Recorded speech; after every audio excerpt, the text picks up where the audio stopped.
Good morning, everyone, and welcome to Spring's Peace Pulse webinar series. It's really glad to have you all join this very important discussion today. I've been excited about today's webinar because it promises to be really insightful and just glad with the amazing panelists that we have put together to really delve into the discussions and the different topics that we would be on the topic that we'll be addressing. So today we will be focusing on securing her future, gender responsive approaches to enhancing resilience to the pressures of climate change, recognizing the reality and the impact that climate change has on social relationships, on resource management and resource sharing, as well as social relationships between different livelihood and social groups. So we really want to go into details on unpacking some of the nuances around that particular subject, specifically how it affects women, girls, youths, and other marginalized groups. But before we go in, I would want to just pause quickly to get us to take the welcome remarks from Spring's team leader, Professor Koha, to welcome us as we go into the discussions for today. And after that, my colleague Abayomi will go on to introduce our distinguished panelists. Over to you, Prof. Thank you. Good afternoon. Thank you, Ephraim. Good afternoon, distinguished panelists, ladies and gentlemen. On behalf of the Spring Program, I would like to welcome you all to today's webinar, the first in a series that the Spring Program is organizing. I'm aware that most of us here are already familiar with the Spring Program, but just to note that this is an intervention that is supported by the UK Foreign Commonwealth and Development Office to work with Nigerian institutions and actors to promote efforts at enhanced security, peace, and improved resilience to the pressures of climate change. The program is now in its third year of implementation. Throughout this period, we've engaged with different actors to promote efforts at strengthening capacity of different institutions to respond to security challenges and to deliver services better. And one area of this work has really been around how do we ensure that communities are able to, first of all, understand what the challenges of climate change are and how they can respond to it. And as a peace building program, which also has a women, peace and security agenda, we are keen to ensure that every intervention or delivery area is very, very gender responsive. So it is therefore against this backdrop that this webinar is being organized to get us into a discussion to see how efforts to enhance resilience to the pressures of climate change can be more gender responsive, because we know that it is quite easy to be gender blind when we think in terms of policies as well as practices in different areas. So we are very, very happy to have a distinguished panel that are going to be introduced. But just let me at this point just say we are very, very grateful that we are able to honor this invitation to speak on this topical issue. We, as a program, this discussion is very, very timely. As I mentioned earlier, we are entering into the third year of the program, and finalizing our strategic approach. So we look forward to harnessing the findings and recommendations of this webinar into the program strategy and the type of interventions that we will deliver to enhance resilience of the communities in which we work, and also advocate for policy reforms that might be needed to promote the programs, response to climatic challenges and adaptive and coping capacities of the populations of Nigeria. So thank you very much. We look forward to a really rich discussion, and also just to say thanks to colleagues, Ephraim and Abayomi, who have facilitated the preparation of this webinar. So thank you very much. And let's have a very rewarding discussion this afternoon. Welcome. Thank you very much, Prof. Abayomi. Thank you, Ephraim. Thank you, everyone. Good afternoon once again. My name is Abayomi. I'm the communications lead with the Spring program. I would like to just quickly do a very brief introduction of our panelists. Our first panelist on board is Professor Hawa Yusuf. She is the Chief Executive Officer of the Center for Study and Resolution of Domestic Violence. Professor Hawa Evelyn Yusuf holds a PhD in sociology and anthropology from the Obafemi Awolowo University, and she also has a specialty in criminology and gender studies. She is the pioneer director of consultancy services arm of the Kaduna State University, and as I said, she is the CEO of the Center for Study and Resolution of Domestic Violence. Our second panelist is Madam Monica Tanko. She is the executive director of Azofa Women and Youth Development Initiative. She has led the Women Empowering Organization that focuses on youth and marginalized groups in northern Nigeria, and she's known for her strong community mobilization skills, strategic partnerships, and commitment to advancing gender equality and sustainable development. Thank you for joining us, Madam Monica and Professor Hawa. Our third panelist is Commandant Ezekiel Onibio. He's the Deputy Director of Policy and Strategy at the Directorate of Critical National Assets and Infrastructure Protection at ONSA.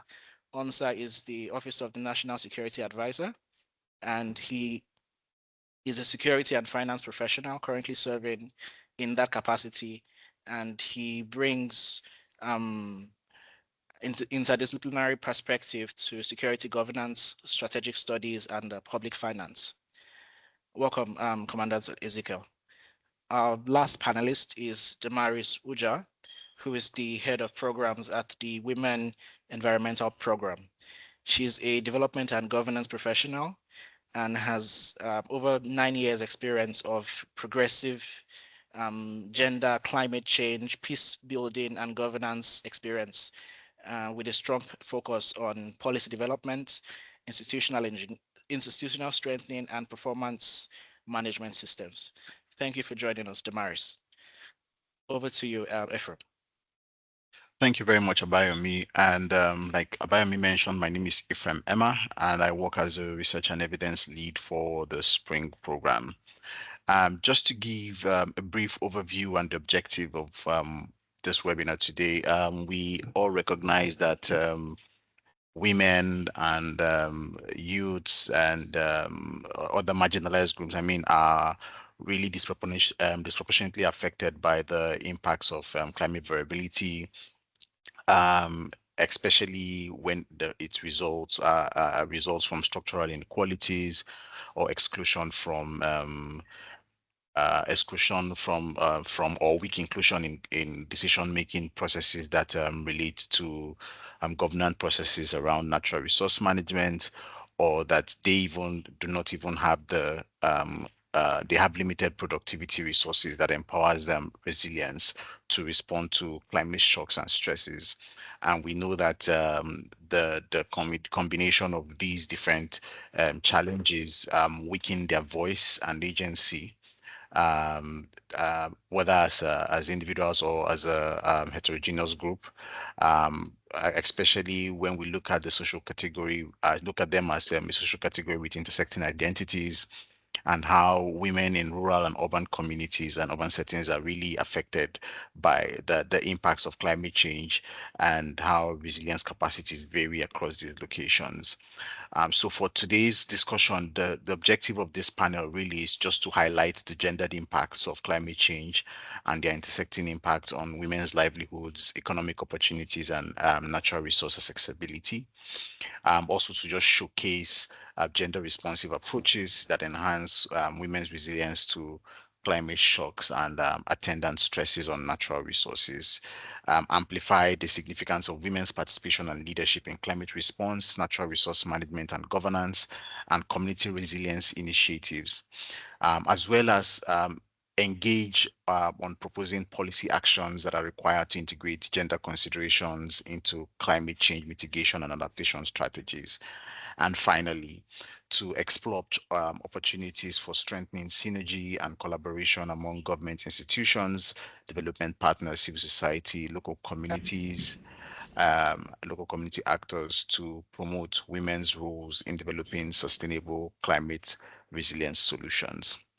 So against this backdrop, I would want to ask my first question to Madam Monica around women's agency and resilience capacities.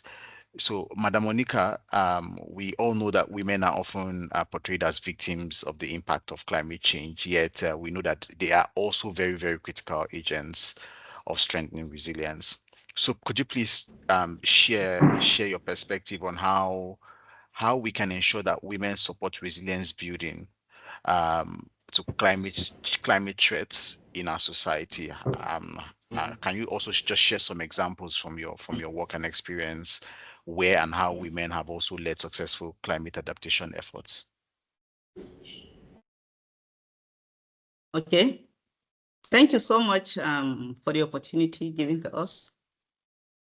You know, when you talk about climate resilience, particularly for the women, to me, when I speak about women, I'm talking about my mother, our sisters, our grandmothers, our mother-in-laws, the girl child, the women in general. You know, we as women have a vital role to play when it comes in the aspect of climate resilience. We are at the center of a lot of activities surrounding us. We carry a bowl that have different types of items inside of it. And each of those items needs our presence. And for that, we as women have been playing a vital role on issues related to climate change, being it in the aspect of food production, in the aspect of health, in the aspect of education, environmental prevention, resource mobilization, and so many things. You know, when it comes in the aspect of sustainable agriculture or climate change in agriculture, you will see us there during both dry season and rainy season farming. In the dry season farming, you find out that some of us are into kitchen gardening, or rather homestead gardening. And when it comes to the aspect of rainy season farming, we are there participating actively, whereby you will see us coming together as a group, making sure that we carried out activities at that period of time to enable us to have the right thing that is in need of us to do for us to have food at home. We come together as a cooperative, whereby some are called smallholders women farmers associations, some are called village savings and loan associations, some are called women in environmental, some are called farmers herders coalition for peace. So these are certain group of people that we women come together, particularly in the rainy farming season. You will see, for example, if we are like 20 women in a group, we are going to go to a particular farm in a day. So you can just look at it that in 20 days, all our activities are in the farm. And when it comes in the area of economic empowerment or resource mobilization, you will see us participating actively into our businesses. Some of us are into petty trading. Some of us are into other businesses, those that are allowed to go outside. The reason why I'm saying so, because I love to talk more in the aspect of the rural community, because that is where our strengths are. So some of us that are into petty trading, mostly if we have access to anything, we'll help at the household, we'll also save in case of any emergency. And when it comes in the terms of environmental, there is what we call one woman, one tree. We did that for the women at the rural community, whereby each tree being given to a woman is attached by her name. And we will indicate to that woman that this tree is you, so take care of it. And that really helped in making sure that issues on erosion are being reduced at the community levels. So most of our activities as women were very good when it comes in aspect of cooperation. And another example that I will give you to let you know is, just imagine the last COVID-19 that happened. You know, rumors were there everywhere, do this, do that. We women will play a vital role on that day. You will see the woman will just go to her nearby neighbor, knock her door. Have you heard of what is happening? Please stand up, do this so that you protect your children. The news go around, before you know, we'll look for salt, we'll look for this, and all of us doing that for us to prevent the family. So when it comes to the aspect of women in resilience that has to do with that, we have been playing a vital role, and we as women are building resilience every blessed day and night. Thank you. Thank you very much. I think that you raised very, very important point. And something I would also want you to just touch on as a follow-on question is looking at the approach of the one woman, one tree as as an environmental sustainability measure that you are implementing with different women groups to try to prevent the impact of climate change by reducing erosion and all. Can you using that example, can you just share how you think that we can ensure that indigenous practices and local knowledge that are embedded in the different rural communities or within the different groups that you work with, women groups, are better integrated into climate resilience strategies, whether it's at a much more broader local level or at a state level? How can we ensure that local knowledge generally is really integrated into climate resilience strategies? Okay, thank you so much. You know, we work across 3 to 4 states. So one good thing that we focus much on knowledge sharing, or rather capacity building. Whenever those women that are in a particular group, we identify the need of them to have such knowledge. So we do ensure that we empower them with that knowledge and give them the necessary tools in need for them to do that. The tree planting that we did it as one woman, one tree, is not all the state. We did that in Bauchi state and in the other, and in Bombay. So we strongly believe that such activities bring women together, because we carry those three, giving them as a group for a particular woman. And it has really yielded a good result as they are participating in a group. Each of their meeting, they are going to talk issue related to that tree, what is happening to that tree, is it working well or not? So I believe capacity building and any other things that is what we need to do more of such activities across other communities that are yet to have such knowledge. Thank you very much for Thank you. Thank you very much for your response. So my next question will go to Damaris, and it's against the backdrop of some of the work that you have also done, or your experience also working with women groups, especially around livelihoods and economic empowerment, and how that contributes as a how that shows serves as a major contributor to strengthening resilience or promoting climate smart practices. So my question to you, Damaris, would be: we know that climate pressures are often undermine crop cultivation, food systems, pastoral resources, and natural resource availability, accessibility, and even allocation, which then in turn impacts women in farming and herding communities. So can you please share some perspective as to what gender responsive approaches can strengthen women's access to climate smart livelihoods and economic opportunities? Okay. Thank you so much, Ephraim, and thank you everyone for joining us. So for us at Web, we've been working in the area of peace, climate change for over 29 years now. Will be 30 next year. One of the things that we discovered in our peace building programs were like climate change is interconnected with peace, and most of the conflicts that farmers and herders are experiencing is as a result of competition over natural resources. So we integrated this climate change approach into our programming last 2 years, building peace and climate resilience. So we have taken a lot of approaches in the area of climate smart agriculture practices.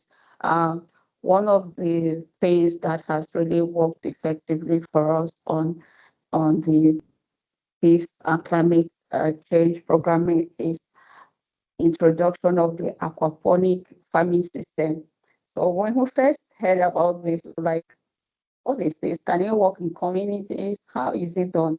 But we're able to get some experts that went into the community with us and introduced this aquaponic farming system, which is basically a fish farming system that integrates vegetable farming as well.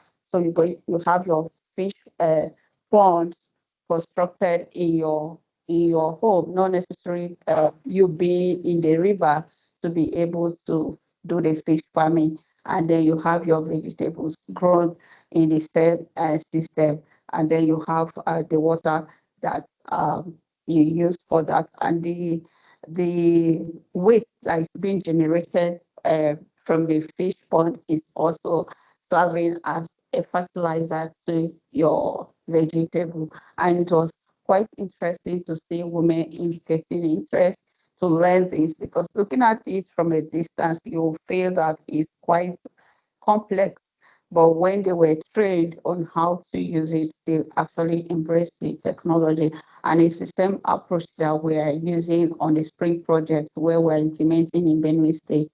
And in addition to that, they are also trained on how to produce organic fertilizer and pesticides, because we're talking about agricultural practices here. So when we went into the community, we discovered that a lot of farmers use chemicals now. Sometimes you buy things that are harvested fresh, but before it stays for like 2 days, they are becoming waste already because of the chemicals that I use either in controlling the weed or pest and all of that. So we're able to integrate the components of training them on how to produce their own organic pesticides using some of the resources that they have in their communities, such as neem tree. You can use the neem leaves, you can use the stem, you can use the seeds to produce your pesticides. And of course, how to produce compost manure using the waste from the animals that they also rear. So another approach that we are using to curtail the conflict between farmers and herders, we introduce the mini ranching approach, where you could demonstrate how a ranch can work, where you can ranch your animals in a particular area, feed them there, grow the grasses that you are using to feed them, and also restrict them from going into open grazing activities where they can destroy other farm crops that usually, when that is usually done, it causes conflict amongst farmers and herders. There are another thing that we actually did that has also worked is weather information, because we live in a very difficult time now where you could hardly predict when rain is going to fall and the amount of rainfall that you are expecting. So we work with the NIMET, and they release weather information every year, and there is also subsequent updates on the weather information. So we train them on how to access this information. But sometimes when you go to the NIMET website, the information is too much for you, or the app. We also took a bold step of analyzing the weather information, and particularly in the states where we work, we try to break it down for them when they are expecting the rain, when they are supposed to plant, and all of that, because sometimes once they see the first rain, they will now rush to go and plant. And before they will see the next one, it will be a long time. So the training that they got through the NIMET on one of our projects is that once you see the first rain, you're not expected to plant, because it actually starts. You have to wait for some time before you see the subsequent rainfall, then you will now plant. And most of them embrace that technology and the training. They could access the information and also pass it to other people. And then for the ones that had and received the knowledge and did not use it and still went with their normal practices, they actually felt the impact, because that was last year in one of our projects in our states when we went to the field. Some of them that planted with the first rain, their crops were destroyed and all of that, because there was the amount of rainfall was not much. So they did not germinate. But the ones that waited to the time that they were supposed to plant actually got a good result. And when you go to the community, you see them talking about it. And also we introduce on one of our projects as well, what we call Farm Better Radio.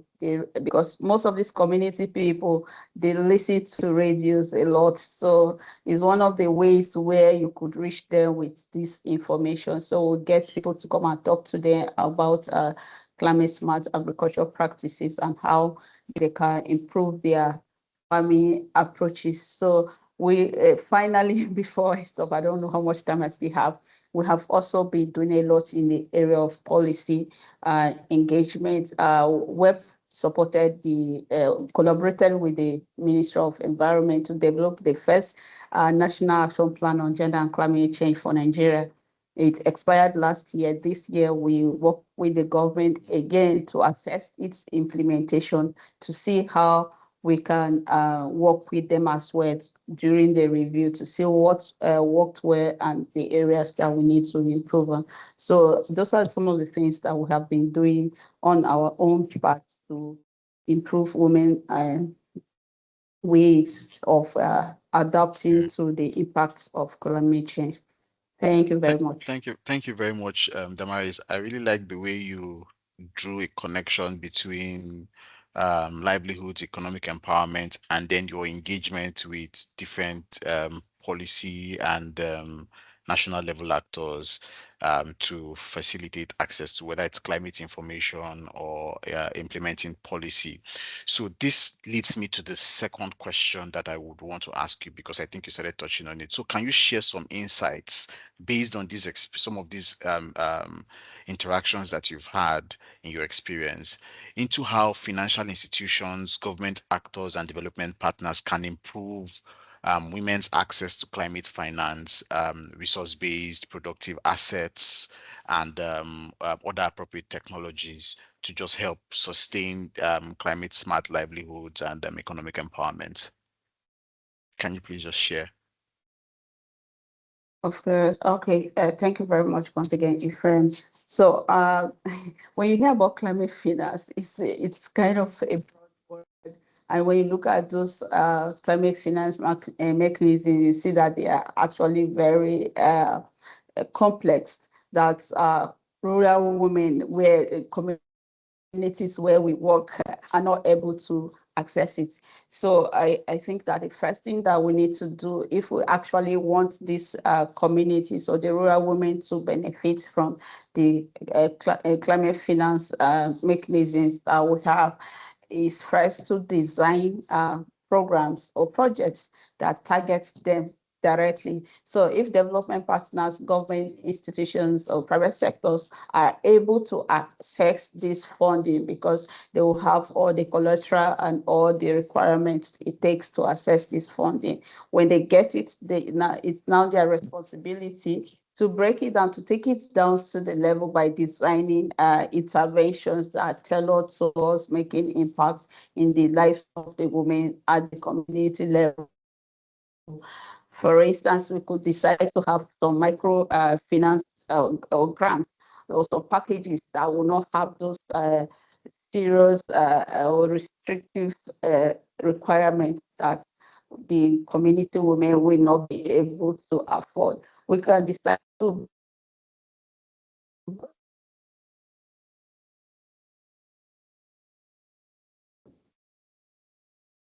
bring in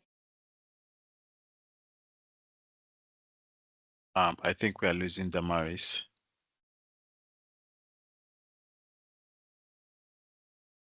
Okay. So hopefully before we're able to get her to rejoin, just to quickly put out a note that please can you hear me? begin. Yeah, okay, I think you're back. Okay, fine. Please go ahead. Okay. Sorry, I don't know at what point you lost my connection, but I was saying that if as government, development partners, private sector, if we really want these finances to have impact at the grassroots, we have to design programs that target them directly.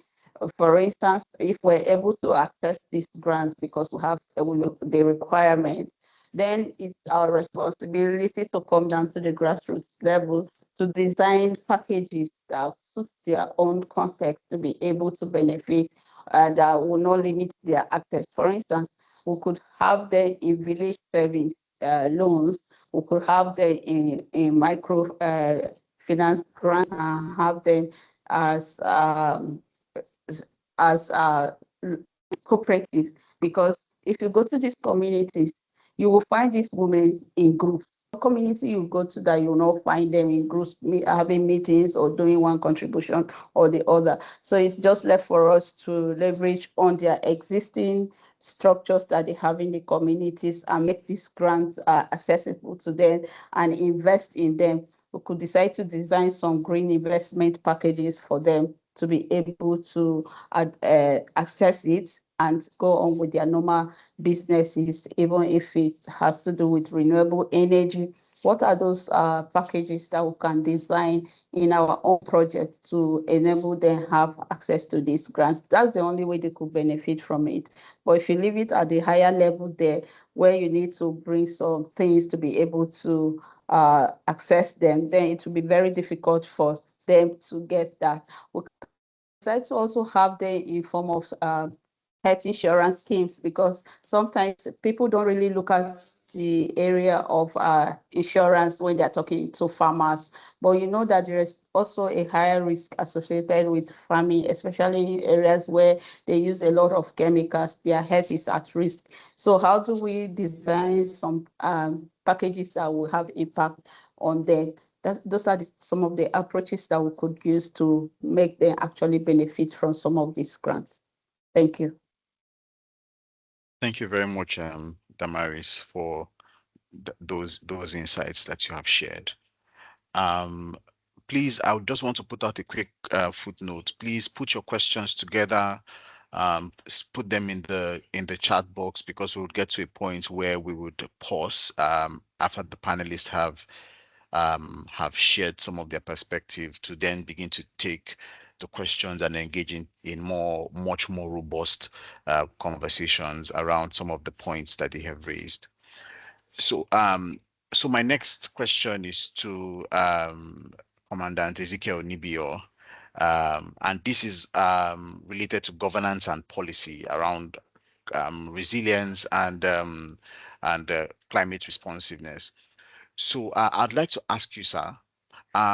We know that despite women's role in natural resource management, that they continue to remain underrepresented, and in resource governance, and even sometimes in decision making around natural resource allocation or access, generally within the space of natural resource management, and how climate mitigation responses or strategies are developed and implemented. So my question would be, what institutional reforms do you think are required to ensure that women's voices can significantly influence climate policies and governance processes? Thank you very much, Ephraim. Your question is very critical. It's critical because it goes to the heart of why climate policies often fail to achieve their intended outcomes. And why? Because they are designed without the input of those who manage resources daily, women. And I align myself with the initial conceptualization of women as given by the first panelist. Okay, so because they are not the one, the input of those who manage these resources daily are not there. And for us to be there on this issue, then we should be looking at institutional reform. And before I go into that, have you even let's look at our National Assembly. How many women representatives do we have there? We have 4 senators out of 109. Then we have 16 out of 360. Then all through the subnational, the state government, the states, we have just 48 House of Assembly members out of 991. And when you look at the aggregate, you discover that we just have 4%, between 4% and 5% representation for legislative framework. And when you compare it, Nigeria to Rwanda has 60%, and it shows. So women need to play role, and it is not going to be, we cannot leave representation to goodwill. No. What we should be driving at to attain what we are looking for is a mandatory gender quotas. And it is not just mandatory gender quotas, it must come with enforcement mechanism. So what am I trying to talk about here? You see, we will require a minimum percentage of at least 30 to women in climate-related governance bodies. Climate-related governance bodies, they must be there. It is, you see, goodwill, representation will not be left to goodwill. And when we are talking about climate-related bodies, the Ministry of Environment, the Water Resources Ministry, the Forestry Board, the Disaster Management, they must be there. They must be there. It is not going to be by goodwill. It must come with a quota system backing it up. And you know, I said it that such mandatory gender quotas must come with enforcement. So if we discover that in Ministry of Environment, they are not giving the quotas that they're supposed to have, then withholding of fund must come into place. We must trigger it. You see, the withholding of fund or approval from institutions that do not meet this threshold must be triggered.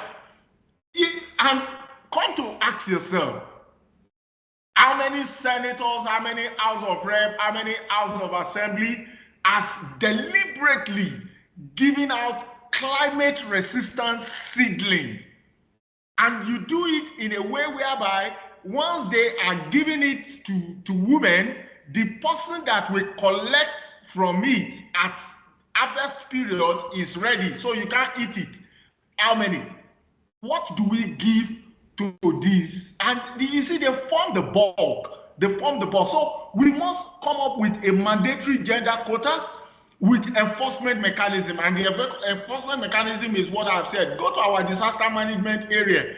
What roles do women play here? And you see, they have this compassion that assists to get governance going. And you know, I am so happy. Let me digress a bit. I don't know whether you watched the last APC convention where the president made a submission that women are also entitled to move motion. That is a gap. We're closing on it. Everybody closing on it. Women must have representation. If at that level is being given recognition, then it must be given recognition and percolated down the line. And we must start pushing for gender budgeting. We must start pushing for gender budgeting. You see, we need government and development partner should mandate that a specific percentage of climate adaptation and natural resources management budget be allocated to support women participation. It's very disheartening that at times when you go to the subnationals, okay, maybe we'll leave this one on for another time, but we must shift gender from being an add-on. No, gender is not an add-on. It must form a core budgetary priority. Our budget must speak to it that this is what we are giving out for women to improve their resilience for climate change. And without us doing that, we may not get this institutionalization issue right. And this reform must be participatory. It must be participatory at community-based natural resources. Come to think of it, when we are talking about natural resources, I will be putting it under the Ministry of Mines and Steel, where we have the mining sections and all the lot. The women are highly impacted negatively. So whatever institutional reform we are looking at, we must target it for a restructuring decision-making process. A restructuring decision-making process, which means that the reform should include participatory governance model, such as community-based natural resource committees, co-chair by women, And it is when we have these pillars on ground that we will start seeing women holding influence in decision-making process. They are not add-on. Yes, we are dealing with climate change, which is a force multiplier, but we can turn it into resilience multiplier when women are playing a very vital role. So without structural reform, we will just keep perpetuating the exclusion that undermine climate resilience. Women are not just beneficiaries of climate action. They are essential architects of sustainable solutions. And you see, this our patriarchal approach to issues, like they are add-on. No, they are not add-on. Most of the time, like the Nigerian Security and Civil Defense Corps, they discover that women serve as early warners, early warning, early response. They give the early warning as to climate issues, and it has assisted Nigerian Security and Civil Defense Agro Ranger to carry out a lot of their activities. So women are not just beneficiaries of climate actions. They are essential architects of sustainable solution, and we must be intentional. It must come out in our structural reform. Women are not just hard on. No, they are of core budgetary. Thank you very much. Thank you very much, sir. Thank you for you. I mean, thank you for the thought-provoking contributions that you have made. Also, just spotlighting the last point that you made, especially around participatory resource governance models and how we need to ensure that these models, especially when we are implementing them at the local levels, should be implemented in such a way that there is co-leadership and co-chairing between probably men and women. And as just looking at that as an opportunity or creating that as an opportunity to ensure that women can be seen to play very active and defined roles in natural resource management, whether it's allocation, whether it's accessibility, or even in just mitigating or addressing any kinds of issues that are resource based. So I would then ask, sir, so how can we ensure, looking at this participatory resource governance model that you have talked about, how can we now ensure that governments can, whether at the national or subnational levels, can integrate these gender considerations into climate response and adaptation plans, especially when we are looking at natural resource management policies and how we sustain their implementation. I know you have touched on the legislative arm, but just contextualizing it more to the participatory resource governance model. How can we just ensure that we are government across national and subnational levels can integrate these gender considerations into climate response and adaptation plans? Okay, thank you once again, Ephraim. You see, I will focus on subnational. And when I'm talking about subnational now in Nigeria, you will share common ground with me that subnational encompasses our regional development commissions that government has really put some fund into.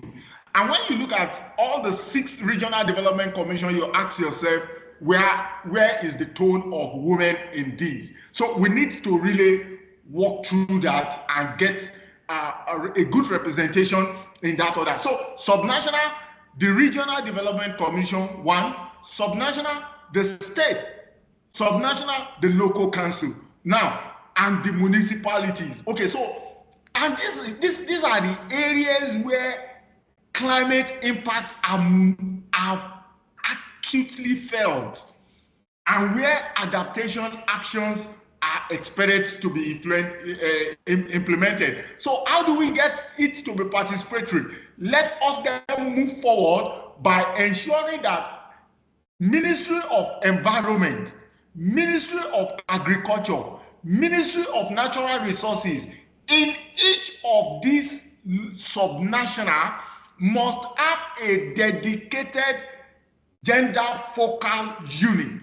They must have a dedicated gender focal unit. You see, you cannot shave their head on their behalf and in their absence.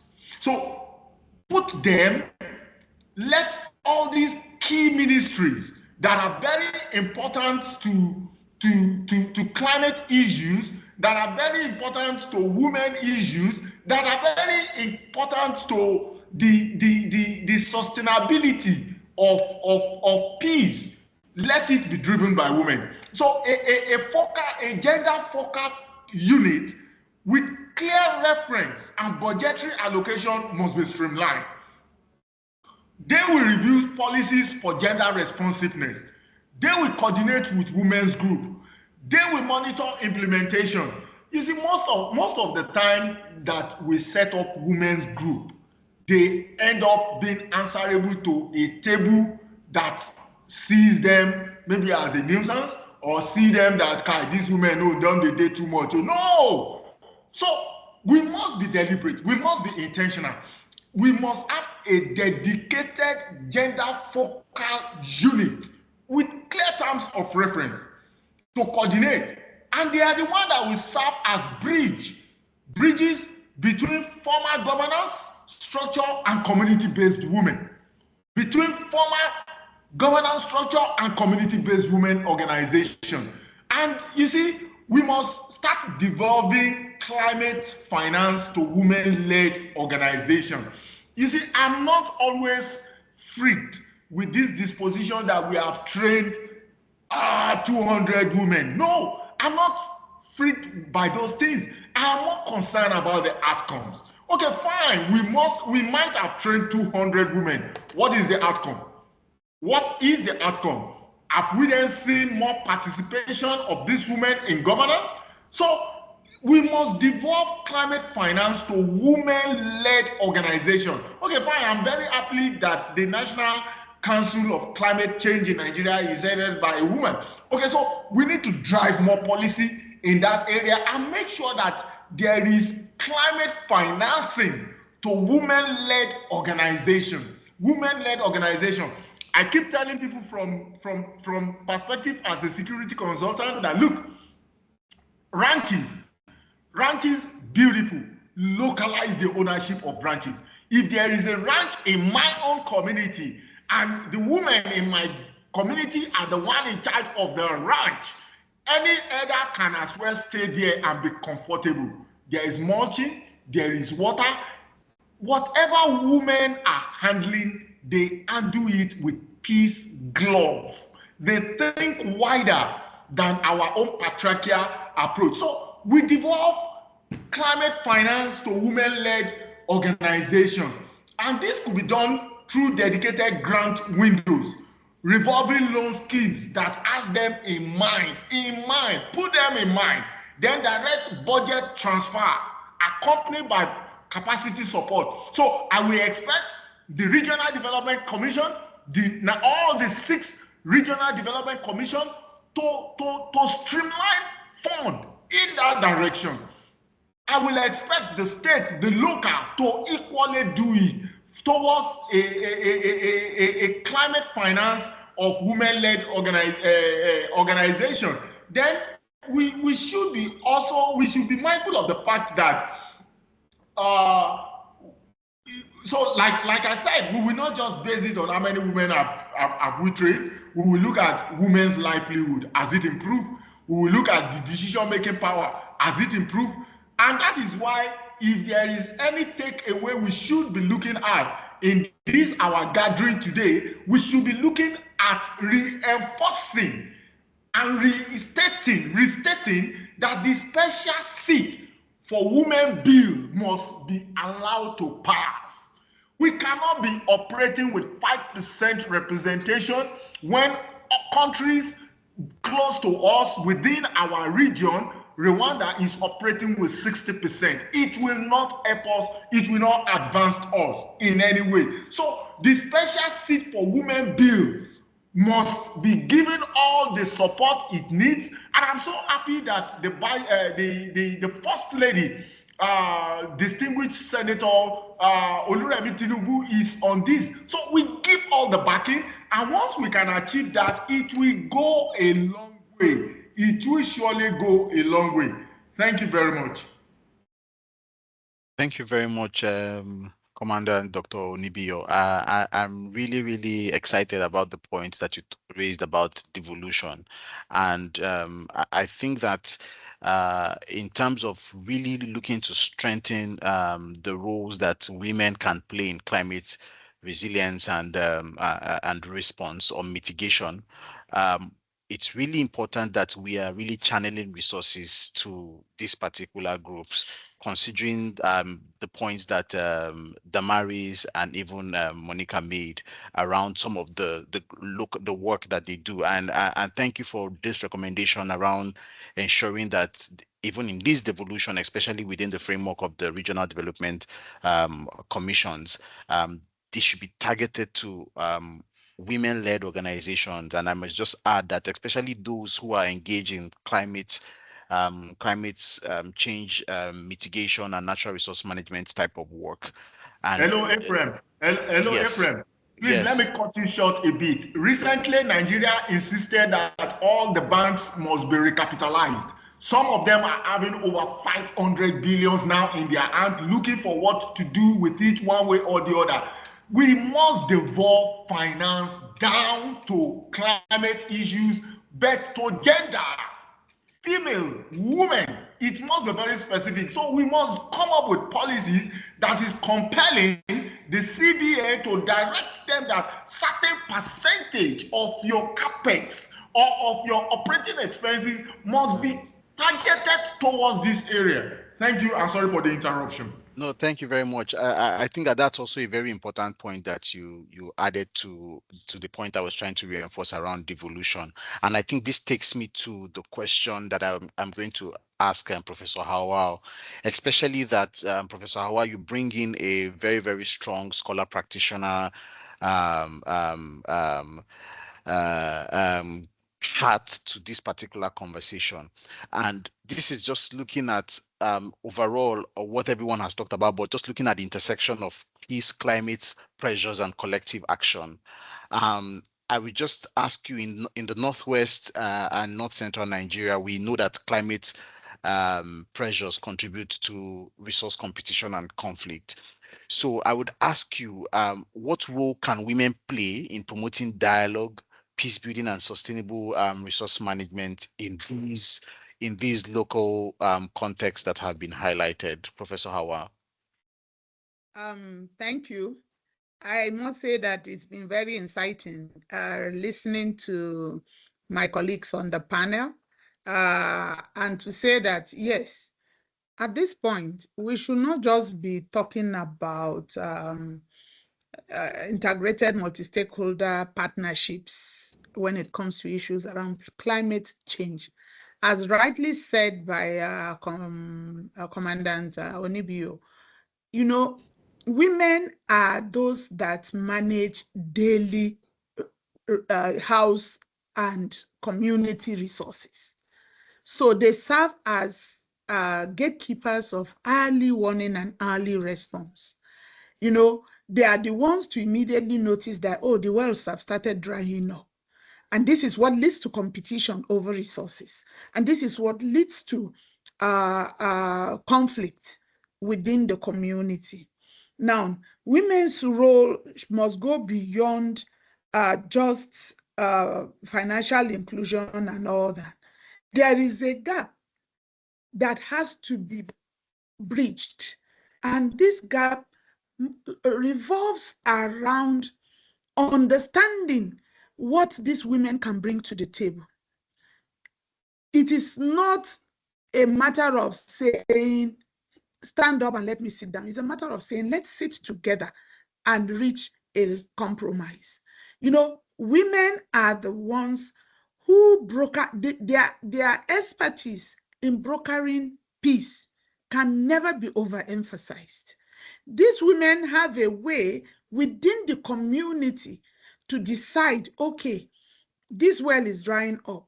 The other one still has some degree of water that we can still use. Okay, how do we do this so that it doesn't cause us any, does not bring disharmony within the community? So they sit down amongst themselves as women and decide, okay, this household fetch water at this particular time. This other household will wait till this other time to fetch water. Now, this local, and I say local, this local ability is what we need to now enhance at the upper level, at the general level, to see how we can begin to capitalize on these things that they know. You know, a lot of us always see women as secondary users when it comes to resources. Meanwhile, these women are even the backbone of these resources within the society. And maintenance of such resources lies in their ability to be able to share these resources equally among themselves. So the issue of integrating women and combating the climate change issues that are coming up goes beyond just, okay, let's give them some, yeah, the special seats. We want the special seats, yes. But is it just getting the special seats for us to go into the houses, to go and sit down at the table and just watch what goes on? Whoever is going to those special seats must be some people who knows where it pinches and who can bring to the table solutions to our current situations. It is very important that we understand that policy, we must begin to move from policy to action. Nigeria is very good with policy.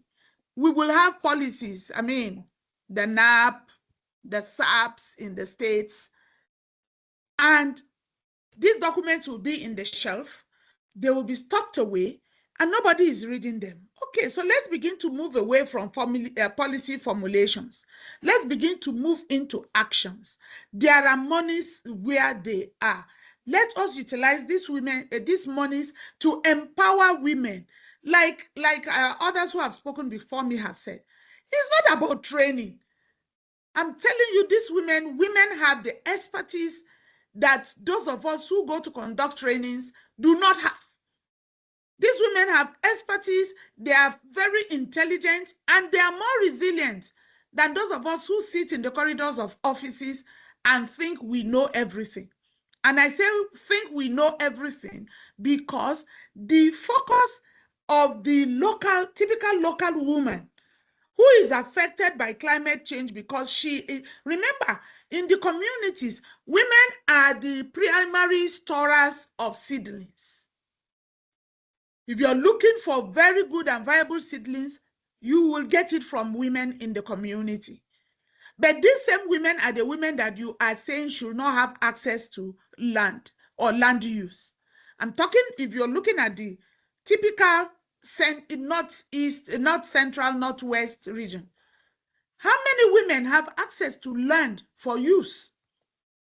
And if we don't change this mentality that, oh, she's a woman, she cannot do this, okay, let's just give them some space, we will not be able to get to where we are going. We have to turn weather data into local farming leadership. Sustainable value chain partnership is what we must begin to harness.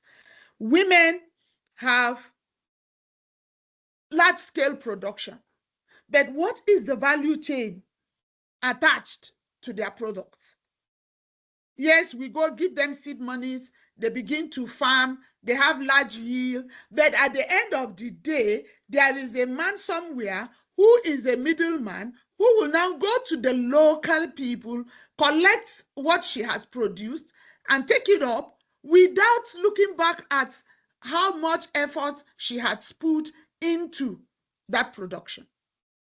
So there is a need to reharness the value chain line, that is bringing together private, government, and even civil society. There's the need for us to work together, linking women producers to global markets.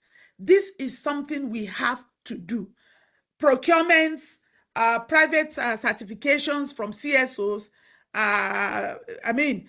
regions where climate change acts as a threat multiplier. We should check those areas because there are places where climate change are not just threats, but threat multipliers. And so there is the need for us to begin to understand that women have some degree of resilience, but we need to enhance their own knowledge to be able to work on how we are able to gain from those powers that they have. When it comes to peace building, women are the primary peace builders. I have said earlier that when it comes to utilization of community resources, which usually leads to conflict, women already have their own formula of how to mitigate escalation of very little matters that can even lead to a full-fledged war in some communities. Women already know how to rotate their land. They already know that, okay, this year, if you're farming this here, okay, next year I'll let you farm this on my own farm. I will farm this on your own farm. And they work in synergy with each other. You see, we are too engrossed in abstract thinking that we leave out the practical thinking. And it's amazing when you go into communities and you find the role, you begin to understand the role that women play in making the society live together. So it is going to be encouraging if we begin to act by going to these rural women. Stop holding town hall meetings. Let's hold village hall meetings. Perhaps it's the nomenclature that is the problem. So we think that once they say it's town hall meeting, we should meet in Kaduna metropolis. So let's begin to hold village hall meetings or village square meetings as it may be, so that we can begin to harness the knowledge and intelligence of these women to mitigate full-blown conflicts, mitigate them at the point where we can still handle them. Thank you. Thank you very much, Prof. Those are very thought-provoking. I mean, when the professor speaks, you can tell that the professor has spoken. We need to move away from town hall meetings to village square meetings. And I mean, these just showing also to the touching on the point that Commandant Onibiyot made about localizing our efforts. And I mean, just taking that point that he made into what you have just highlighted around saying resilience, we should go to where the impact of these, where climate change is happening, go to where the impact is felt, and just localize the efforts there, make sure that we are putting all of our efforts, putting all of our most of our resources in those areas.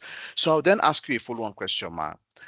Looking at the importance of strengthening collaboration among different actors to ensure that we can address the intersection of peace, climate pressures, and just promoting collective action. So what type of partnerships between government, civil society, and private sectors do you think is the most effective in supporting women's climate leadership? Well, I will want to suggest that it is very important for civil society to look at how we can put into action auditing projects to ensure that they do not increase beyond the paid thing, and do not give burdens to women, do not shift burdens to women.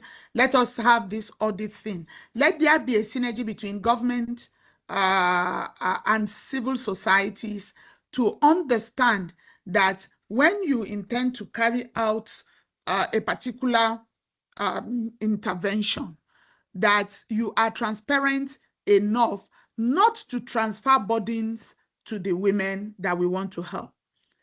The most effective climate strategies are those that recognizes that there is this nexus between climate change and gender issues, that it affects people to the extent that we need to begin to create effective climate strategies.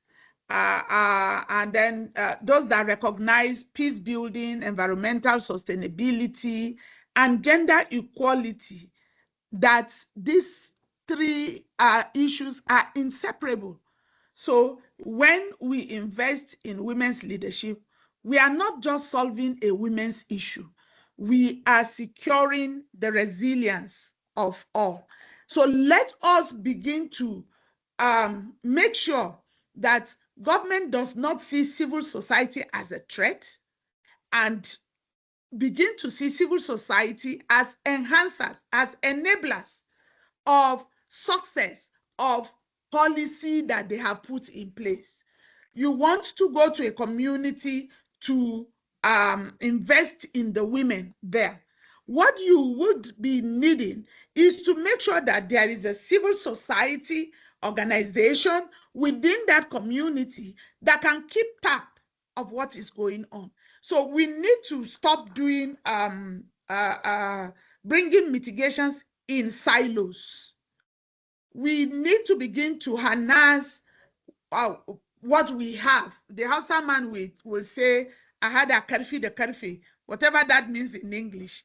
But what I understand it to be is that you bring your strength, I bring my strength, we put it together and we get a better result. So it might just be right for us to begin to see each other as partners in progress, and then making sure that if government says, I don't know, what did they call it in Kaduna of recent? It was an effort to help women who are entrepreneurs, and they were giving some monies. But did these monies really get to the typical village woman whose business needs the enhancements, or who needs a startup to even go into any form of entrepreneurship? So it is the synergy now will be that, okay, government is doing this, civil society, keep a watch, make sure that these things are getting to the right persons. At times, development partners may even want to be part of it. So there will be a tripartite relationship, both between government, civil society, and also development partners, where we ensure that whatever is meant to be utilized in any place to mitigate problems. I told you that climate change is a threat multiplier. Good, because you just say it's climate change. Oh, there's drought there, there's no water, so there is water problem in that particular community. That water problem leads to a lot of divorces in the community, because the wife may not be able to get water to cook in time. And so Oga at the top does not want to hear why she didn't cook. And before you know it, he sends her packing. This also can cause intercommunal clashes. And it is all because of climate change. So before these things begin to escalate and become a big problem, there is the need for us to synergize all efforts by working together. And I say working together. Let civil society not see themselves as adverse to the government. Let government not see civil society as a threat, because civil society can go to the length of auditing. Auditing should be allowed. There's no big deal. If you really say you want to spend 5 million in my village, I should know how this 5 million was spent. Where was it put into? And then we will be ensuring the fact that what needs to go to the local people gets to the local people. We need to shift the goalpost, change our method of implementation, so that at the point of implementation, the right things are done. Let us never neglect the concept of early warning and early response. My own slogan is usually, if you see something, say something. Don't just say something, do something. So even as civil society, you have a responsibility to also wake up to the tide in the community. If there's anything you can do to mitigate lack of water, for instance, or like we had in Southern Kaduna, this disease that came in and destroyed all the ginger that was planted. If somebody has a solution to it, we don't have to wait for government. Let us begin to take responsibility, take charge. That's the word. Let's begin to take charge and not wait for government always. That is what shot ginger from 5,000 naira a bag to 600,000 naira a bag. I mean, this is something we produce in large quantity, but the disease came and destroyed it. Somebody must have cited the disease early enough to not just warn, but to mitigate. Thank you. Thank you very much, Prof. Thank you, all of our panelists, for your insightful contributions to the conversation thus far. So I am going to hand it over to Abayomi and Yasmin to read out some of the questions that we have gotten in the chat. Abayomi, yes. Thank you, Ephraim, and good afternoon, all. So far we have a few questions, but I'll start with this one. So one of our participants has said, "Thank you, Damaris, for your insightful presentation. Just wondering how you were able to address the issue of ranching based on the controversy surrounding land acquisition and ownerships." Let me know if you need me to repeat the question. No, it's clear. I can respond, it's clear. I saw it. Okay, thank you. Go ahead. Okay. Okay, thank you for that question. So one of the things that have worked for us is our community entry approaches into communities. We have done this for a long time. We know that when you mention the issue of ranching, it's as if you're bringing war to communities. But when you go through the community leadership and the structures that are existing in that community, it's not so much of a stress for you. So we were able to work with the leaders, the various community leaders, the traditional leaders that are recognized in the communities, the youth groups, women groups, and all of that. So we told them, and one thing the project clearly stated was that we're not going to buy land for this project. So be it aquaponic or mini ranching, the community would be providing the land where these projects are to be, these facilities are to be established. So at the inception, and from the advocacy to the inception meeting, we spoke with them, explaining the project ideas and concepts. So they kind of understood what we're going to do. And we told them that we are going to leave it for them to go back and dialogue and look at where they feel that it's the best locations that we're going to establish these facilities. And it will shock you that for each of the communities that we're implementing were presented in Benue State, they presented 3 places for us where to choose 2 out of it, depending on the things that we're looking at to consider based on the location. Same with Katsina. In Katsina, they also presented 2 places before. Then when they did the assessments for the borehole, I discovered that the soil texture in Katsina is quite different. So they were going to have issues with the drilling of the boreholes.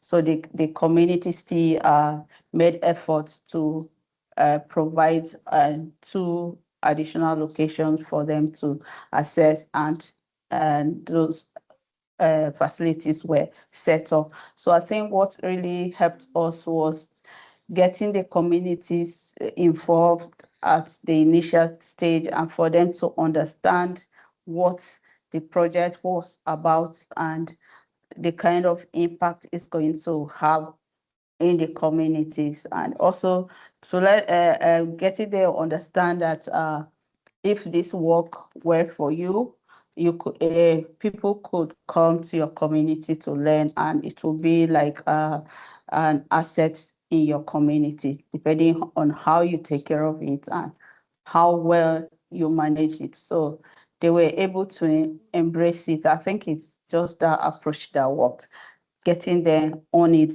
themselves from the start. I hope I answered the question. Thank you. You have answered. Thank you very much. Before I read out our next question, please, if any of our participants have any more questions, feel free to type them in as we answer the others. On to our next question. This question says, well done, Commandant Oniibo. How do we identify these women experts to incorporate them into these ministries/agencies you mentioned, sir? Okay, thank you very much. You see, women experts are already actively working. They are already actively working. And you often find them, the civil society often find them in the course of carrying out their engagement. So most of it, because if you leave this thing to the political class, they will politicize it. And we're back to ground zero again. And that is why I really share common ground with our professor in our submission that the civil society are entitled and they should participate in audit. They should audit.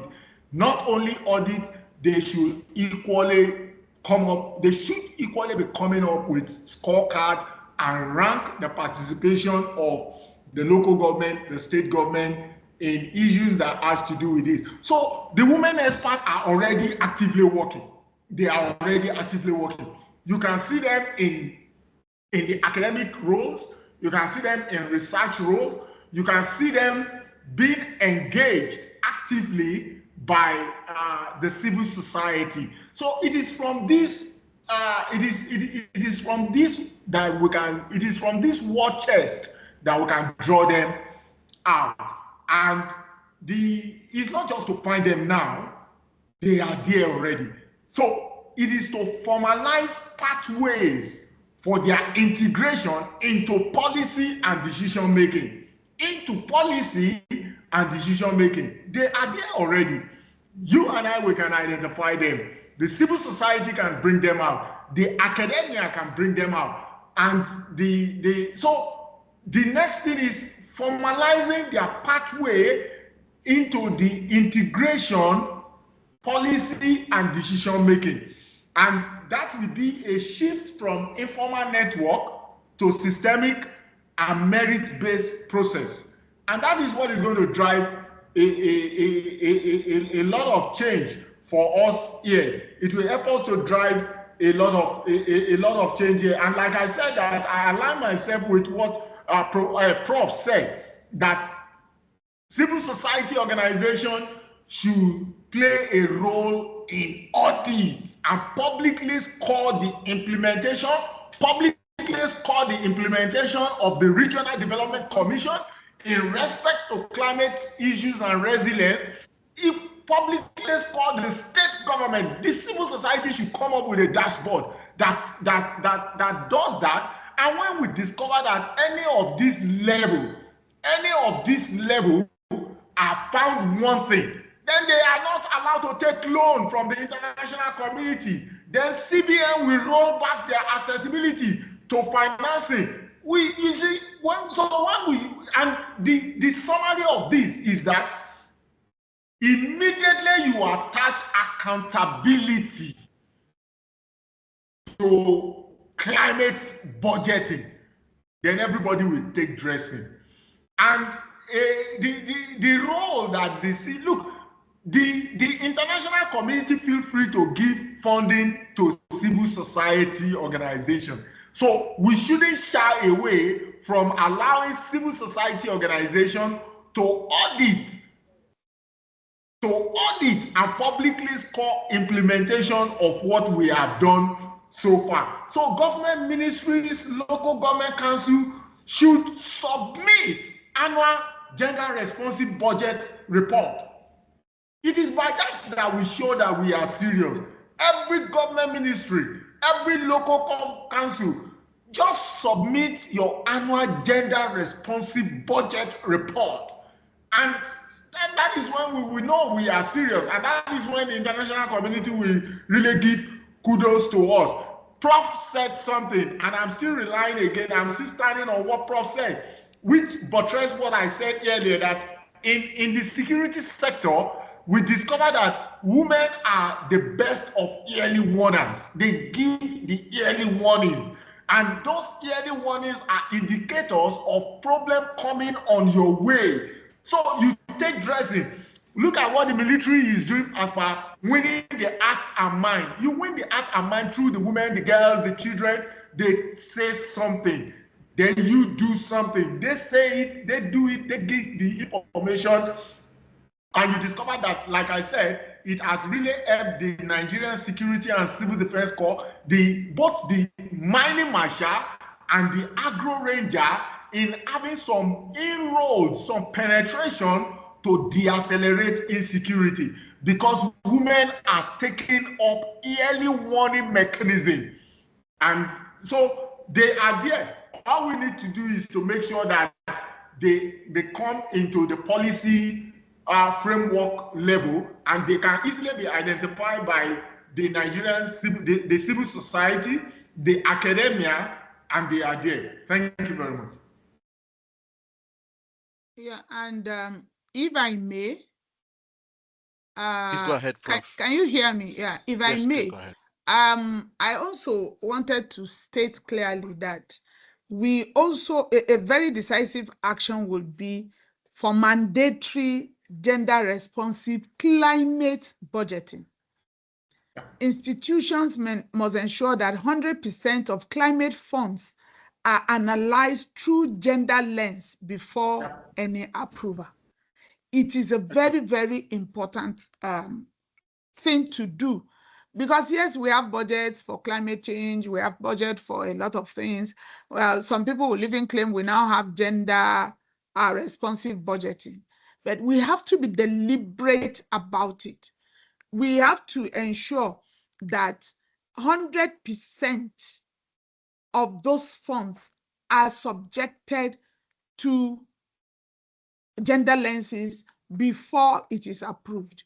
That way, if for instance, government is going to give some funding for farming, for instance, and they are going to be giving 100 fertilizers in my community, let it not repeat itself where you will say, oh, 60% of fertilizers must go to men. Men are the breadwinners. Says who? A lot of women are the breadwinners. They are the backbones of their families. So what we need to begin to look at, I have always never believed, yes, I was part of that committee that fought for the 35% affirmative action, carrying placards and almost lynched at Wadata Plaza in the days of President Olusegun Obasanjo. But I have since moved on from this issue of 35%. When we are talking about equity, no percentage should be applied.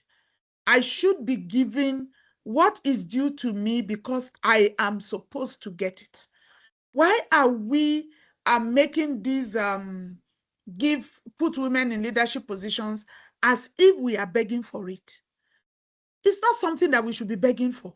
It is something that should be sacrosanct with our daily way of doing things. So not just climate budgeting, responsive budgeting. It should be for the total budgeting process. In terms of resource allocation, everybody is entitled to all the resources that we have. What I will only plead for is that let's give it to the right persons. And how do we identify the right persons? Let's go into our villages. There are women there who need this support. Or they are already doing something. They just need support to improve it. And I can assure you, if every woman entrepreneur is brought into our cognizance, our GDP will improve. Because the majority of people who are supposed to be entrepreneurs, especially into agropreneurs, we leave them out. We don't calculate them. Oh, she's a woman, let her do her thing. And then at the end of the day, what she's able to bring to the table is jettisoned. I have seen families, and I'm repeating this, Even in our so-called cities, I have seen families who live and thrive only on the shoulder of the women of their families. So let us begin to forget about this thing. Women are the weaker sex. What makes me weak are me. You are a teacher, I'm a teacher. You are a professor, I'm a professor. You went to school, you acquired your first degree, acquired your second degree, third degree. I did the same. I went through the process of 3 years of assessment before I became a professor, just like you went through it. So what makes me a weaker sex? Whatever you do, you drive, I drive. What's the big deal? In fact, women are better drivers. So why can't we harness what women have? Why can't we begin to see them in a brighter light? I have never been an advocate of saying, just help the women and forget the men. No, what we are saying is we should be working side by side. We should make things easy for women so that we can improve on our GDP.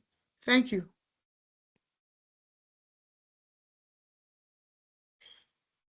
Thank you, Hello, anybody Commandant home? Onibo and Professor Hawao. Thank you so much. Very, very interesting and insightful answers. Our next question is from Dennis Nyam from Hope Found Global Initiative. Thank you.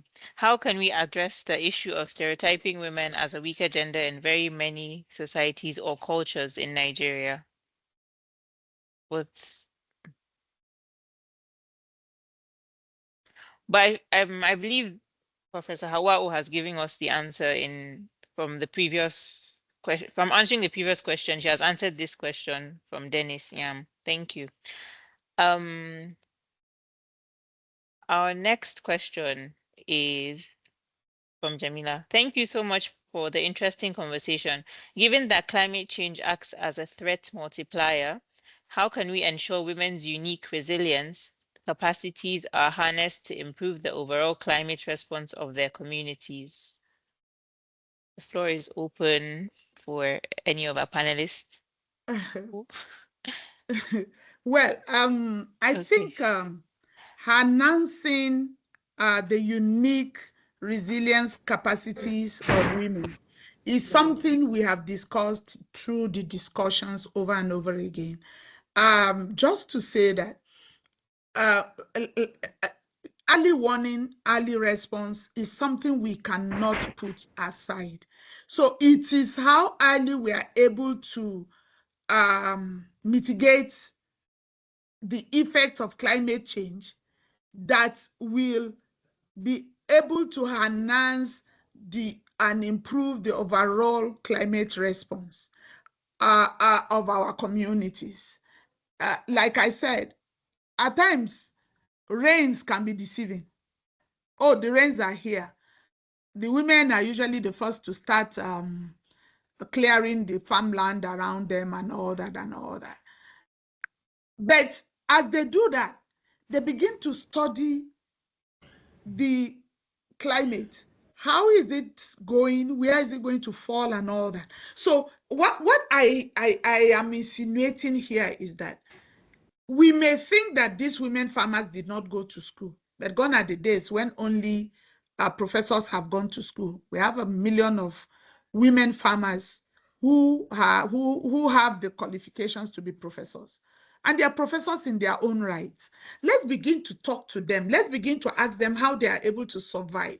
I know a female poultry farmer who knows when to take in day-old chicks and when not to. She's very intelligent to know that if you bring in your day-old chicks at this particular time of the season, that you are going to lose half of them, which is not good for business. So no matter how the pressure is for her to put in some birds, she will not until that time. So this type of expertise are what we are looking forward to enhancing. And we can get this information through civil society organizations that live within communities and even through some government agencies within those areas. Then we can now bring those things together and then begin to talk the theory. Let's get the information from the people who are doing the practical thing. And these women are out there. Thank you.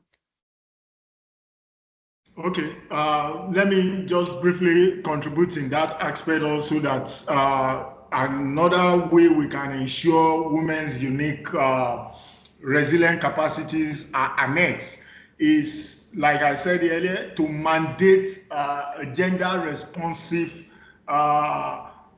implementation whereby all climate program and policies should incorporate gender consideration. And you can see this in Nigeria National Action, Nigeria National Action Plan on Gender and Climate Change. So there must be it creates a natural demand for gender expertise and a clear way for qualified women to contribute. And we should start looking at something.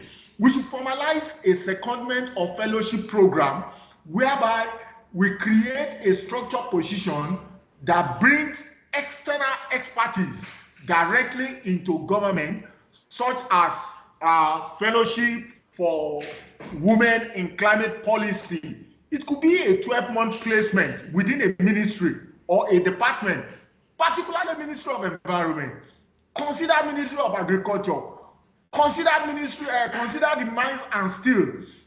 There should be a fellowship program where women that have expertise are seconded there for a period of time, and they operate with them at policy level. Look, government is no longer the driver of the economy, and it is when we start coming from that directive that we bring NGOs to collaborate at that level that we start seeing it. And like I have said before, I've not seen too many even women senators that are deliberate to bring out and say this is climate seedling.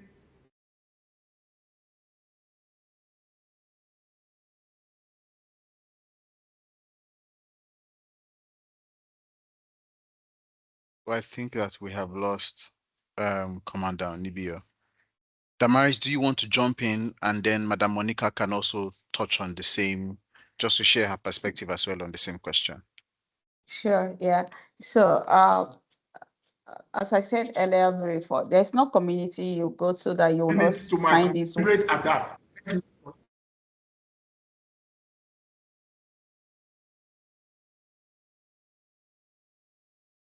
Okay, go ahead, Damaris. I was saying, yeah, there's no community you go into that you not find these women working in groups. It's either they have their church associations, or they have their market associations, or village committees and all of that. So once you train one person, the person is able to pass the information across the other ones, and then they start making use of it. So it's left for us development partners or project implementers to identify these women in their various groups, because most times what we do is we are limited to a certain number of people that our projects are targeting. We're not able to reach out to everybody in the community.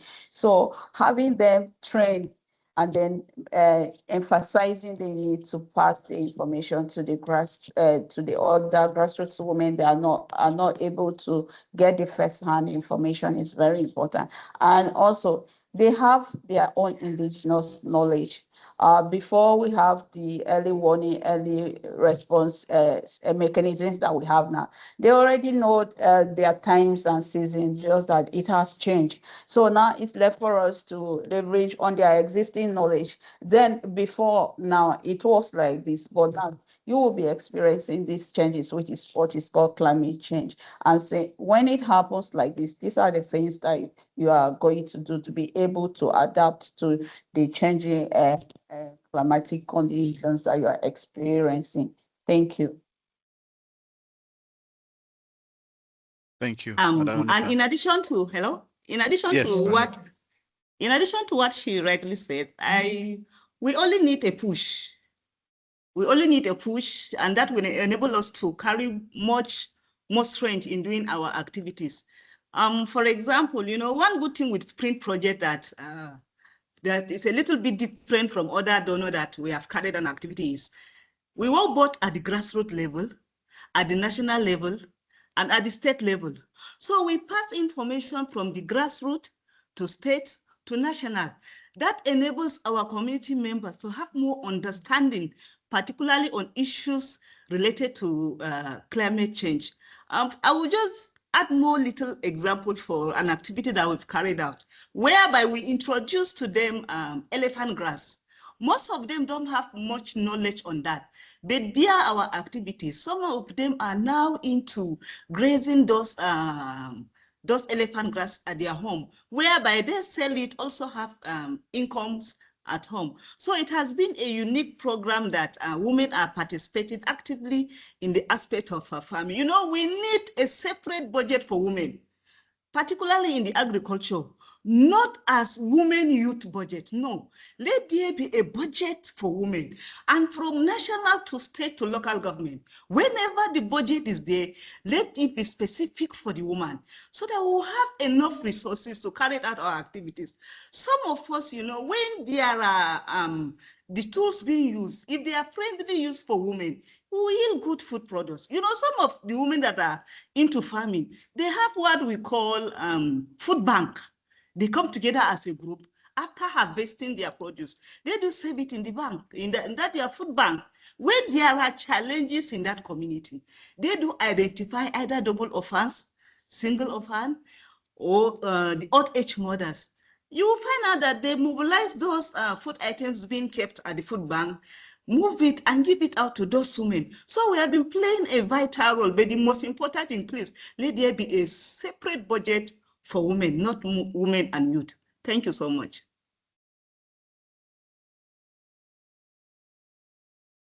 Thank you.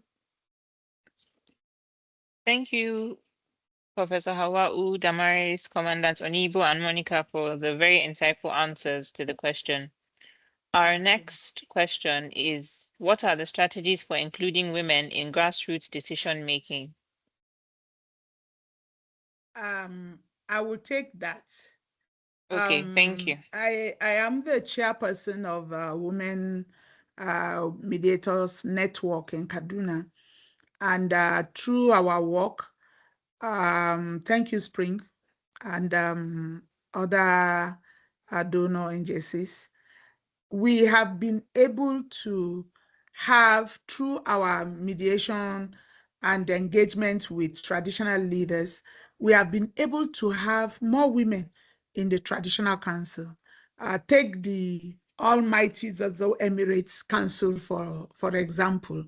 Now we have three very powerful women in the Emirate Council, because we have gone to do community sensitizations, we've gone to palaces to make them understand that if it's only he who feels it that knows it, and that there are decisions that they will want to take for women, that only women can understand these decisions. Not just in Zaza, we have Chukung, we have a number of communities in Kaduna State that have, through our own efforts and interventions, been able to include women in decision making. So how do we do this? It is for us to begin to make traditional rulers to understand that there is need for us to carry women along and not jettison their intellects. There are a lot of things that women know how to do that will be extremely different from the way men will approach it. So I think the way to go is through dialogue. When nobody wants to give you power when you want to force it out of their hands. You take it diplomatically, and that is the way to go, especially in rural communities. Thank you. Thank you, Professor Hawa'u. Thank you. These are the Hello. questions. Yes, sir. Yes, on that again, remember that I also said it earlier that we should have a gender focal table in each of the local government, be it agriculture, be it natural resources, be it environment. And if we have a gender focal table, it will go a long way as a part strategy for including women in grassroots decision making, because they will equally use that table to advance positions of women and advance the position of civil society group to policies being taken at each of our local government, especially with the empowerment of local government being mainstream gradually now, increase in funding and all the law. So if we can have a gender focal table for this sensitive ministry that plays vital role in climate issues, agriculture, environment, and mining, I think it will equally go a long way. Yes, Thank you. yeah, just an addendum to that, Dr. Onibio, is Yes, the sir. fact that through some of our efforts, we have insisted that gender focal persons must be in almost every local government. God bless you, And bro. I have experimented that in Akwa Ibom. I have done that in Gombe, and we have done that in Kaduna. Every local government has a gender desk officer, and these desk officers are encouraged to participate in decision making at the local government level. So it is very important that we have gender focal persons all over the place. And when we say gender focal persons, it does not necessarily have to be a woman. I mean, if Dr. Onibio were to be a gender focal person of a particular ministry, we already know that he speaks, he's a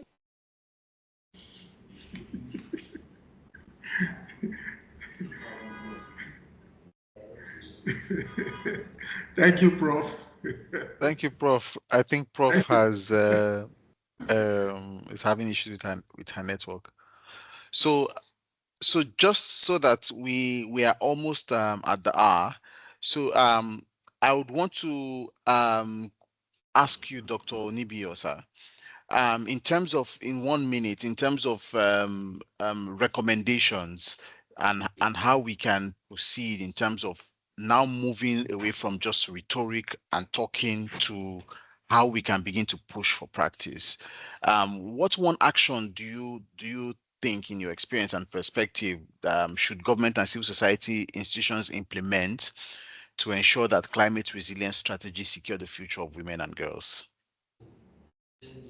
Okay. I will go for emphasis sake, I will still go for the special seat for women bill. We can't continue operating at 4% legislative representative and think we will go far. So that special seat must come to reality. Special seat for women must come to reality. Presently, we have 48 all over 991 across the country.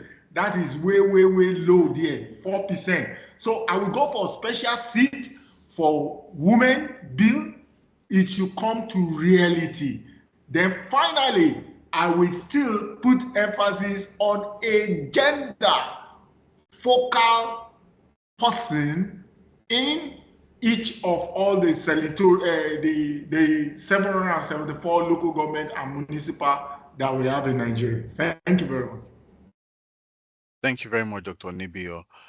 So Damaris, you go first, and then Madam Monica. So my question to both of you in terms of recommendations and how we proceed is that, tell us one action that you think that civil society organization and practitioners um, who implement around natural resource management and climate change mitigation can implement to ensure that we're able to strengthen the climate resilience capacities of women and girls in order to secure their future? What would be that one action?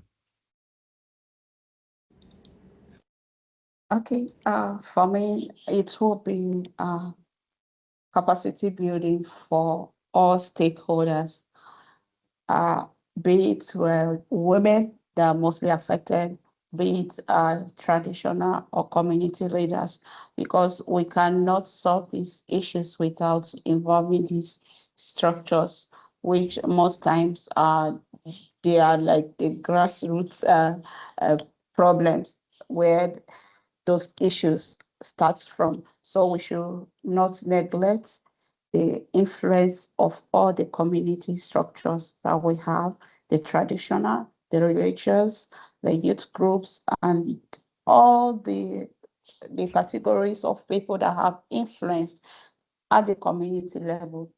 Train them on gender responsive policies and the need to support women leadership. When you do that, they become more informed and they can also serve as a tool for advocacy. Thank you. Thank you, Damaris. Madam Monica, also, if you have recommendations for spring, please go ahead as part of your response. Yes. Okay. I think let there be recognition, support, and our voices should be heard. This has to be an aspect of capacity building, just as the Damaris rightly said. We need to carry out a lot of activities that has to do in terms of capacity building, particularly to the men, so that they can be able to have an idea or understand the vital role that we have been playing on issues related to climate resilience. Thank you. Thank you very much, Madam Monica, Damaris, Dr. Nibio, and Professor Hawa, our distinguished panelists, for taking the time to join. Before I call on the Deputy Team Leader to give her closing remarks, I just want to say that for the program Spring, we also have a number of resources that have been published on our website that also really align with some of the discussions that we are having today, from our climate vulnerability assessment to our pastoral study to farming practices study and some other research that have been conducted and have been put on the website. So please, if you want to know more about Spring, you want to know more about the work that we do, please go to the website and just explore our pages, explore our resources, read some of the work that we have put there, and just get yourself acquainted with the work that we do. I have put the link to the website and especially to the research page in the chat. So at this point, without further ado, I'd invite Priscilla to please give us the closing remarks on behalf of the program. Priscilla. Thank you very much, Ephraim. Let me start by extending on behalf of the Spring team our very, very sincere appreciation, especially to the panelists. You've done a very good job. Your insightful comments, your analysis, the experience that you have shared with us has really enriched the program, and this is deeply appreciated. We have taken notes of your recommendations, and we will take them forward as Spring pivots forward, especially in this area of our work. Let me thank all those that have committed time this afternoon to join this webinar. I am sure you will all agree with me that it has been time well spent sharing your insights and your experiences as well, along with the panelists. We appreciate that. Lastly, let me thank my Spring family, especially those who have been in the forefront of putting together this webinar. Special appreciation to you, Ephraim, Amina, Abayomi, and of course, Yasmin, who also facilitated the conversation, and the rest of us who have made the time to participate in this discussion. Thank you all. We look forward to having many more conversations as this ones, because as a program, we remain committed to learning, to growing, to sharing knowledge, to generating knowledge as well. So we hope that we'll have you join us in the next series of our conversation. Thank you all and have a good afternoon. Thank you, everyone. And please enjoy the rest of your day. Thank you. Very quickly, my attention has been called. Please turn on your cameras. We know you all look very beautiful and handsome. Please, we want to take pictures. So please turn on your cameras. So Abayomi, I'll hand it over to you. So we could just turn on our cameras, just waiting for a few more people to turn on their cameras for a few seconds so we can take some snapshots. Thank you very much for your patience.